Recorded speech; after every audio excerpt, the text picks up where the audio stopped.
The Fountain, Day 173. Who makes you holy? None of us are holy on our own merit. It is God alone who is holy. It's Jesus in us that makes us holy. We are completely dependent on Jesus. It is His righteousness that covers us. Yes, I know we've talked about this before, but it always bears repeating because it's just so easy for us to fall into pride.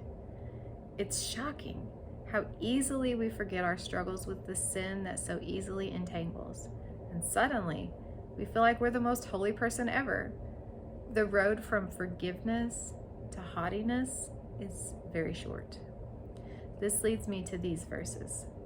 Then the Lord said to Moses, "Say to the Israelites, you must observe my Sabbath. This will be a sign between me and you for the generations to come, so you may know that I am the Lord who makes you holy." Exodus 31, verses 12 through 13.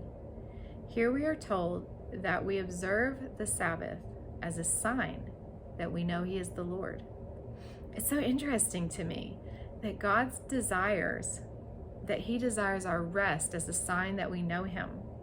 In essence, it's being willing to allow for a day of rest, letting go of work for that day, choosing rest instead of striving. And that declares that we know God.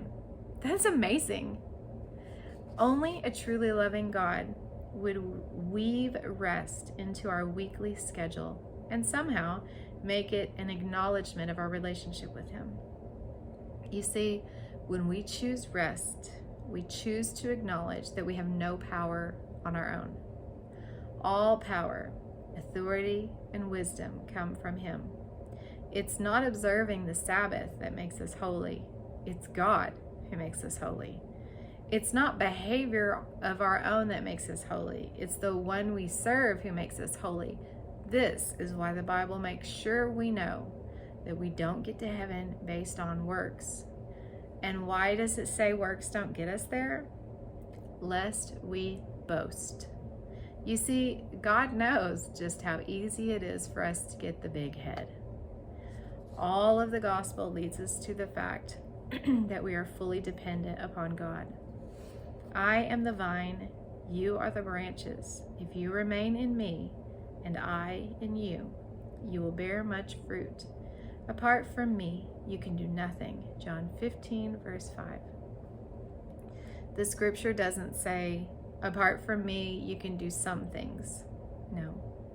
It says, apart from me, you can do nothing. Nothing. We need Him all the time, in every situation. We are to remain full-time dependents of Him. That's such a safe place to live. Fully dependent on God. If you remain in me and my words remain in you, ask whatever you wish and it will be done for you. This is to my Father's glory that you bear much fruit, showing yourselves to be my disciples. John 15, verses 7 and 8.